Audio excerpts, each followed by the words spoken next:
শুভ বিবর আজকের গল্পে তোমরা শুরুতেই দেখতে পাবে তেজ বলছে মন্দিরে ফাঁকা জায়গার মধ্যে আমরা দুইটা গেট করব, একটা দিয়ে সাধারণ মানুষরা প্রবেশ করবে আর একটা দিয়ে মানুষরা বেরোবে। এরপর সুধা বলছে আরেকটা পেছন দিকে ইমার্জেন্সি গেট থাকবে, এই গেটটা খুব একটা ইউজ হবে না। এরপর রশ্মি বলছে তাহলে আমি ওই গেটটা আমাদের অফিসারদেরকে সিভিল ড্রেসে রাখবো আর সামনের গেটে থাকবো আমি। এরপর জিনুক বলছে আমরা সবাই ওখানে থাকবো, আমাদেরকে কিন্তু চোখ কান খোলা রাখতে হবে। তারপর তুহিনা বলছে এক্স্যাক্টলি। আর সুধাকে গিয়ে বলছে আর আশুতোষ স্যার তো বলেছিলেন কালকে সন্ধ্যার মধ্যে চলে আসবেন, কিন্তু তার আসার আগে অবধি কিন্তু আমাদের সমস্ত কিছু আন্ডার কন্ট্রোলে রাখতে হবে। তুমি তো আছোই, আরো অনেক ভক্তরা ওখানে আসবে, সবাইকে নিরাপত্তা রাখার দায়িত্ব আমাদের, তাই না? আর এই যে পেপারটার মধ্যে চকটা আছে সেটা আমাদের সবাইকে মাথার ভিত্তে ভালো করে ঢুকিয়ে নিতে হবে, ঠিক আছে? আর এদিকে সার্থক জেলের মধ্যে বসে সুধা তারা যেই সবকিছু করছে সবকিছু দেখছে আর শুনছে। এরপর সার্থক সে নিজে জেলের মেঝেতে একটা ড্র করে নেয় মন্দিরের ম্যাপটার। এরপর নকশাটা ড্র করে বলে এবারের এই মন্দিরের নকশাটা আমার মাথাতেও একেবারে গেঁথে গেছে। এমন সময় সেখানে ইমন এসে বলে এইসব কি করছো তুমি সার্থক? এরপর সার্থক ইমনকে দেখে বলছে নকশা নকশা নকশা, মন্দিরের নকশা বানাচ্ছি। সুধা তারা ওখানে বলছে আর আমি এখানে করছি। পুলিশ কোথায় কোথায় পাহারা দেবে সেই ব্লু প্রিন্ট বানাচ্ছি। মানে পুলিশ তো একটা ট্র্যাপ সেট করছে, তাই না? একটা ট্র্যাপ, একটা জাল সেট করছে, আর সেই ট্র্যাপটাকে বুঝে ওদের জালেই আমাদের মার দিয়ে দিতে হবে। তারপর সুধাদেরকে বুঝিয়ে দিতে হবে চেকমেট। সার্থকের মুখে এই কথাটা শুনে ইমন বলছে ওয়েল ডান সার্থক। কাল শিবরাত্রিতে সুধা ব্রত করবে, কিন্তু এই ইমন হালদার থাকতে সেই ব্রত কোনো দিনও সম্পূর্ণ হবে না। বেচারি সুধা। আর সার্থককে বলছে তুমি খুব ভালো করে প্ল্যান করো সার্থক, খুব ভালো করে প্ল্যান করো, বাকি সবকিছু আমি দেখে নেব, ইমন হালদার দেখে নেবে। তোমার প্ল্যান সাকসেসফুল করতে এই ইমন হালদার এবার জান লড়িয়ে দেবে, তুমি দেখে নিও সার্থক। ইমনের মুখে এ কথাটা শুনে সার্থক মনে মনে বলছে জান লড়িয়ে দাও আর যাই করো, তুমি তো শুধুমাত্র আমার একটা খুঁটি, তাই কাল শিবরাত্রিতে আসলে কি হতে চলেছে সেটা তো তুমি জানো না। আর হাসতে থাকে। আর এদিকে সুধা বলছে আমার বিশ্বাস এবার মহাদেব আমাদেরকে ফিরাবেন না, এই শিবরাত্রিতে আসল অপরাধীদের খোঁজ পাবো আমরা। এরপর তেজ বলছে আর আমি সুধার সঙ্গে সবসময় থাকবো, দমকা হওয়া আমাকে না ছুঁয়ে সুধা অব্দি পৌঁছতে পারবে না। যারা যারা সুধার ক্ষতি করার চেষ্টা করেছে তাদের এই তেজ বসু মল্লিক ছাড়বে না। আর এদিকে আচার্য বাড়িতে দুয়েল বলছে কিভাবে যে শিবরাত্রি করব আমি কিছুই বুঝতে পারছি না, আর আমি তো কিছু জানি না কি যে করি এবার। আচ্ছা আমি কি একবার সুধাদিকে ফোন করে জিজ্ঞাসা করব? না থাক, এবার থেকে অন্তত নিজের কিছু জিনিস নিজেকেই কষ্ট করে শিখতে হয়। ঠাম্মি বলে না কষ্ট না করলে কি কোনোদিন কেষ্ট পাওয়া যায় না? তাই এবার থেকে নিজের সমস্ত ভুল শুধরাতে আমি আর কারোর সাহায্য নেব না। আর এমনিও সুধাদি আমার জন্য অনেক কিছু করেছে, তাই আর সুধাদির সাহায্য নেওয়া যাবে না। কিন্তু আমি শিবরাত্রির নিয়মাবলী পাবো কোথায় থেকে? Idea internet. হ্যাঁ ইন্টারনেট আছে তো, ইন্টারনেটে সার্চ করলেই তো পেয়ে যাবো। এমন সময় ঠাম্মি এসে বলে এই জল জানত ঠাম্মিকে ছেড়ে এই বাক্সপুনে কি জিজ্ঞাসা করছিস? আর এইগুলো মা আর ঠাকুমার থেকেই শিখে। শোন, নির্জলা উপোস রেখে প্রহরে জল ডালতে হয়, দুধ ঘি দই মধু গঙ্গা জলে মিশিয়ে, সিদ্ধি দুদ্রফুল বেলপাতা মহাদেবের আরাধনা করতে হয়, ফন্টের জন্য উপোস করবি, তাই তো? এমন সময় দুয়েল ঠাম্মির কথা শুনে দুয়েল লজ্জা পেয়ে বলে না ঠাম্মি আমি তো এমনিই। এরপর ঠাম্মি বলছে আমাকে না বললেও আমি মনের কথা সব বুঝে যাই, তাই আমাকে তুই সবটা বলতে পারিস। ঠাম্মির মুখে এই কথাটা শুনে দুয়েল ঠাম্মিকে জড়িয়ে ধরে আর বলে হ্যাঁ ঠাম্মি এবার ভেবেছি আমি শিবরাত্রির ব্রত পালন করব। এরপর ঠাম্মি বলছে ভগবান তোকে এরকম ভাবে সুবুদ্ধি দিক, দেখবি মহাদেব ঠিক তোর কথা শুনবেন। এমন সময় সেখানে সুধার মা এসে ঠাম্মিকে বলে মা গো আপনার ঘরে দুধ সাবুটা রেখে এসেছি, একটু গিয়ে খেয়ে নিন না মা, ঠান্ডা হয়ে যাবে তো। এরপর আর দুয়েলকে বলছে দুয়েল কাল বলছিলে না মুখে ফেস প্যাক মাখবি, এই যে। এরপর দুয়েল ফেস প্যাকটা হাতে নিয়ে বলে থ্যাংক ইউ কাকিমণি। তখন সুধার মা বলে ধুর পাগলি, কাকিকে কেউ থ্যাংক ইউ বলে? এরপর সুধার মা কাশতে কাশতে মুখ দিয়ে রক্ত বেরিয়ে চলে আসে, আর রক্তটা দেখে বলে আজ কদিন ধরেই তো কাশির সাথে রক্ত উঠে আসছে, আর বলছে হে ঠাকুর আবার কোন রোগ বাদালে তুমি আমায়। এরপর সকাল হলে সুধার তেজ সেই মন্দিরে চলে আসে যে মন্দিরে সুধাকে বাঁচানোর জন্য তেজ মহাসাধনা করেছিল। এরপর সুধা তেজকে বলছে তোমাকে আমার জন্য কত কষ্ট সহ্য করতে হয়েছে, তাই না বলো? এরপর তেজ বলছে সেটা কষ্টের ছিল না সুধা, সেদিন হাসপাতালে তুমি যখন মৃত্যুর সঙ্গে লড়াই করছিলে তখন আমার চারদিকটা না অন্ধকার হয়ে গিয়েছিল, বুঝতে পারছিলাম না কি করব, কোথায় যাব, কার কাছে সাহায্য চাইবো। শুনেছিলাম এই মন্দির খুব জাগ্রত, তাই এখানে চলে এসেছিলাম। অনেক খানিকটা আশা ছিল যে এখানে তোমার জন্য প্রার্থনা করলে হয়তো সবটা ঠিক হয়ে যাবে, আর খানিকটা রাগও ছিল তোমাকে এমন একটা বিপদে পড়তে হলো যে তোমার জন্য প্রাণ ভিক্ষা করতে হয়েছে আমার। সেই রাগে অভিমানে জানি না সেদিন ঠাকুরকে কি না কি বলে দিয়েছি। এরপর তেজ হাত জোর করে ঠাকুরের কাছে নমস্কার করে বলছে, সেই দিন আমি মন থেকে ক্ষমা চাইছি ঠাকুর। এরপর সুধা বলছে, তোমায় ঠাকুর ঠিক ক্ষমা করে দেবেন।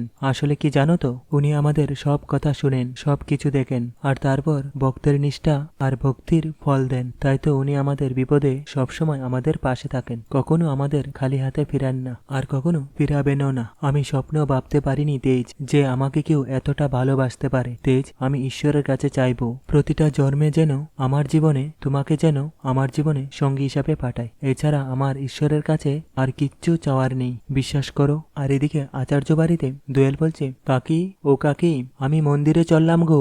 জামাইবাবু সুধাদির জন্য যে জাগ্রত মন্দিরে ওর জন্য সাধনা করেছিল, আমি ওই মন্দিরেই যাচ্ছি।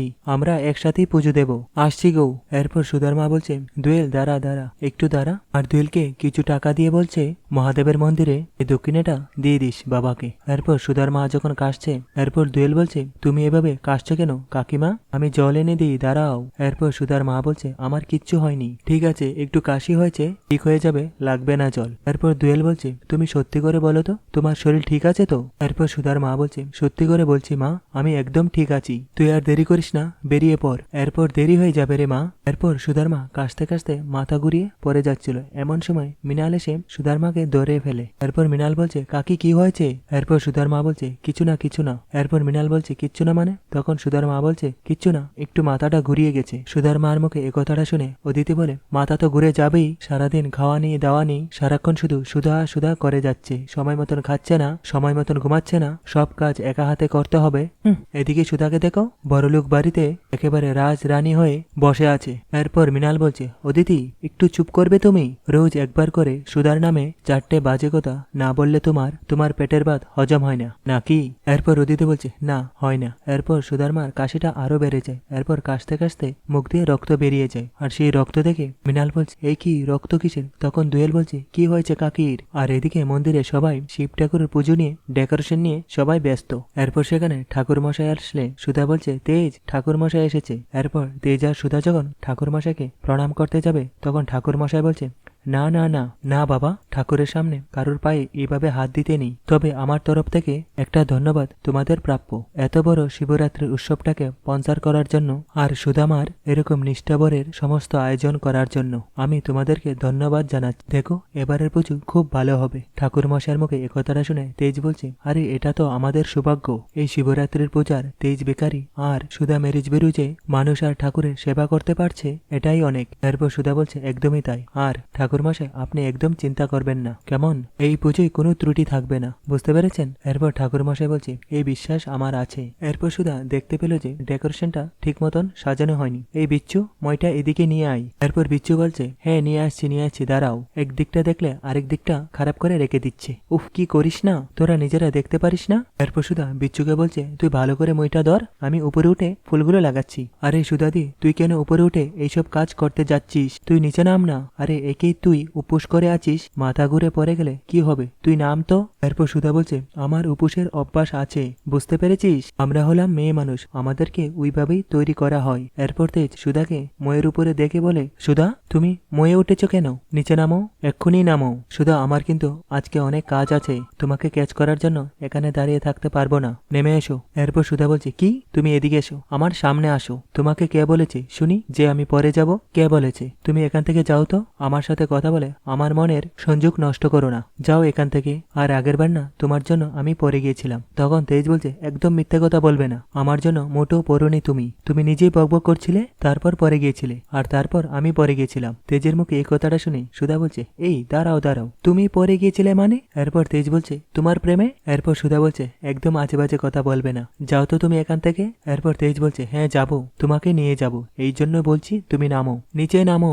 এরপর সুধা বলছে, উফ তেজ, আমার নামলে চলবে না, আসলে কি বলো তো? তেজ বসুমল্লিক, হিসেব, অঙ্ক, যুগ বিয়োগ এইসব আমার থেকে ভালো হলেও শিল্প সাথা তার মধ্যে একটু কম। সুধার মুখে এ কথাটা শুনে জ্যোৎস্না বলছে, হ্যাঁ একটু কম, অনেকটাই কম। আমার ছোটবেলায় মনে আছে, আম আঁকতে বললে ড্রয়িং ক্লাসে একজন ডিম এঁকে ফেলবে। এরপর তেজ বলছে সেই বৌদি ননদ মিলে এখন আমার নিন্দে হচ্ছে। সুধা তুমি নিচে নামবে? এরপর সুধা বলছে না না, কাজ আছে, দাঁড়াও, আমার এখনো কাজ আছে। এরপর তেজও ময়ের উপরে উঠে পড়ে। এরপর সুধা পরে যাচ্ছিল, এমন সময় তেজ সুধাকে কোলে নিয়ে নেয়। এরপর তেজ বলছে কি শেষমেশ সেই তেজ বসু মল্লিকের কোলে এসে পড়তে হলো। সেই যে প্রথম তোমায় ধরেছিলাম তখন কিন্তু বুঝিনি এটাকে তুমি অভ্যেস করে নেবে। এরপর সুধা বলছে তেজ আমি মোটেও অভ্যাস করিনি, তুমি সবসময় না এটা ইচ্ছে করে করো, আমি বুঝেছি। আর তাদের দুজনকে দেখে জিনুক সিটি মেরে দিল। এরপর সুধা বলছে তুমি আমায় নামাও তো এবার। এরপর তেজ সুধাকে কোল থেকে নামিয়ে দিল। এরপর সুধা বলছে উফ বাবা তুমিও না। আর তাদের দুজনকে দেখে জ্যোৎস্না বলছে ভগবান যেন সারা জীবন দুজনকে এভাবেই একসাথে রাখে, ওদের যেন কখনো কারোর নজর না লাগে। এরপর জিনুক সুধাকে বলছে কি দিদি কি হচ্ছে এইসব? এরপর সুধা বলছে এই জিনুক। আর এদিকে জেলের মধ্যে সার্থক ধ্যান করছে আর বলছে সুধা সুধা, আর সুধার আগের মেমোরিজ গুলা ভাবছে। এরপর সার্থক ধ্যান থেকে উঠে বলে সুধা মাই লাভ, দেখো তোমার তেজ, তোমার জেদ, তোমার সাহস আজই এই সার্থক চ্যাটার্জিকে কিভাবে উন্মাদ করে দিয়েছে। সুধা তোমায় আমায় খুব দেখতে ইচ্ছে করছে। তারপর আজ শিবরাত্রি, কোথায় তুমি আমার মঙ্গল কামনা করে শিবের মাথায় জল ঢালবে তা নয়, তুমি অন্য কারুর মঙ্গল কামনা করে সেটা করছো, সেটা আমি কি করে হতে দেব?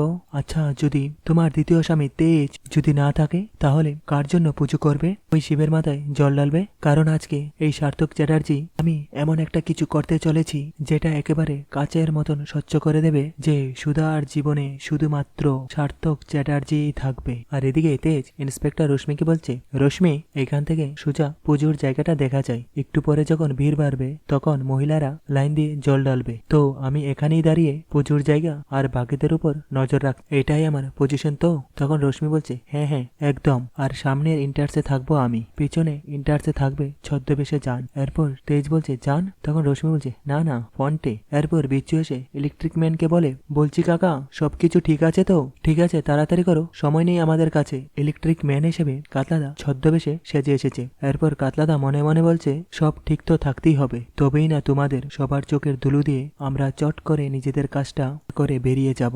আর এদিকে সুধা ঠাকুরমশাইকে বলছে ঠাকুরমশাই একবার সব দেখে নিন তো, পুজোর আয়োজন সব ঠিকঠাক আছে তো, কোনো ত্রুটি নেই তো? এরপর ঠাকুরমশাই বলছে ত্রুটি কি করে থাকবে মা, এখানে এত বছরে এরকম নিষ্ঠা সহকারে এরকম ভক্তি ভরে পুজো কখনো তো হয়নি, এত উপকরণ এত ভক্তি, এই পুজো তো সফল হবেই, দেখবে দেবাদিদেব মহাদেব তোমাদের দুহাত তুলে আশীর্বাদ করছেন। এরপর সুধা বলছি ঠাকুরমশাই সবাই তো চলে এসেছে, অপেক্ষা করছে, সবাইকে যদি পুজো করার অনুমতি দেন আপনি। তখন ঠাকুরমশাই বলছে হ্যাঁ পুজোর সময় শুরু হয়ে যাচ্ছে, পুজোর আয়োজনটা শুরু করা হোক। তখন সুধা বলছে হ্যাঁ আমি বলে দিচ্ছি। এরপর সুধা জ্যোৎস্নাকে বলছে দিদি সবাইকে বলে দেবে পুজো শুরু করে দিতে? এরপর জ্যোৎস্না বলছে হ্যাঁ আমি বলে দিচ্ছি। এরপর সুধা শিব ঠাকুরের কাছে প্রণাম করে বলছে হে মহাদেব, আমি জানি তুমি আজ কিছুতেই অন্যায়কে জিততে দেবে না, অপরাধীদের উদ্দেশ্য তুমি সফল হতে দেবে না, আর সেই বর্ষায় আজকে আমি তোমার কাছে এসেছি, সবাইকে নিয়ে আজ তোমার কাছে এসেছি। দেবাদিদেব আমার যা হয় হোক, কিন্তু দেখো আমার আপনজনের গায়ে যেন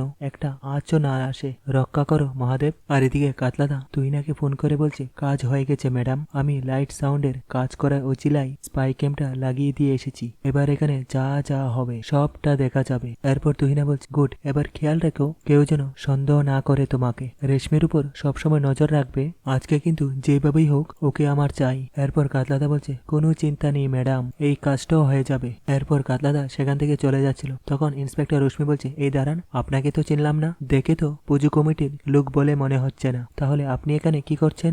এরপর কাতলাদা বলছে আমি একটু ইলেকট্রিকের কাজ দেখতে এসেছিলাম ম্যাডাম। এমন সময় সেখানে এসে বিচ্ছুদা বলছে আরে উনি তো আমাদের পাড়ায় কেষ্টদা পাঠিয়েছিলেন ওনাকে। এরপর ইন্সপেক্টর রেশমি বলছে ও, আর কাতলাদাকে বলছে তাহলে আপনার কি কাজ হয়ে গেছে? তখন কাতলাদা বলছে হ্যাঁ ম্যাডাম। এরপর ইন্সপেক্টর রশ্মি বলছে তাহলে আপনি আসতে পারেন। এরপর কাতলাদা যখন বেরিয়ে যাবে তখন সুধার সঙ্গে ধাক্কা লেগে যায়। এরপর কাতলাদা বলছে মাফ করবেন ম্যাডাম। এরপর সুধা বলছে গলাটা কেমন চেনা চেনা লাগলো। এরপর সুধা কাতলাদাকে ডাকতে যাবে, এমন সময় তেজ এসে সুধাকে বলছি ভক্তরা আসা শুরু করে দিয়েছে, তুমি একটু পুজোর দিকটা দেখে নাও, আমি ওদিকটা সামলাচ্ছি। আর সুধাকে বলছে শুনো তুমি কিন্তু আমার একদম চোখের আড়াল হবে না। এরপর সুধা বলছে তেজ তুমি থাকতে আমার কোনো ক্ষতি হতে পারে না, তুমি নিশ্চিন্তে থাকো। আর এদিকে সব ভক্তরা শিবের মাথায় জল ঢেলে শিব ঠাকুরের পুজো করছে। আর এদিকে অনিমেষ তেজকে বলছে দাদা ভাই এই মিষ্টিগুলোকে তো দেখেই ভালো লাগছে, একটা খেয়ে দেখি। হ্যাঁ। এরপর অনিমেষ মিষ্টিটা খেয়ে বলে আহা হা কি অপূর্ব খেতে রে, সত্যি? আর তেজকে বলছে, দাদাভাই বৌদিদের হাতে কিন্তু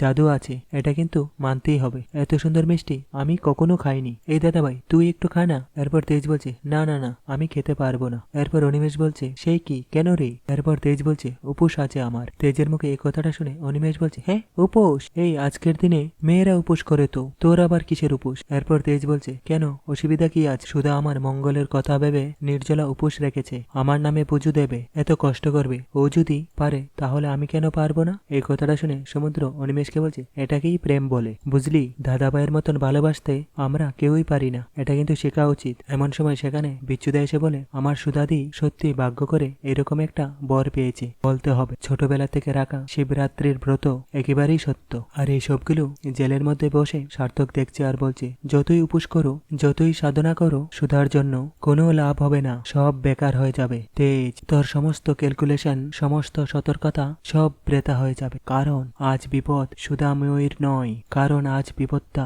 তোর। তেজ, হ্যাঁ তেজ বসু মল্লিকের।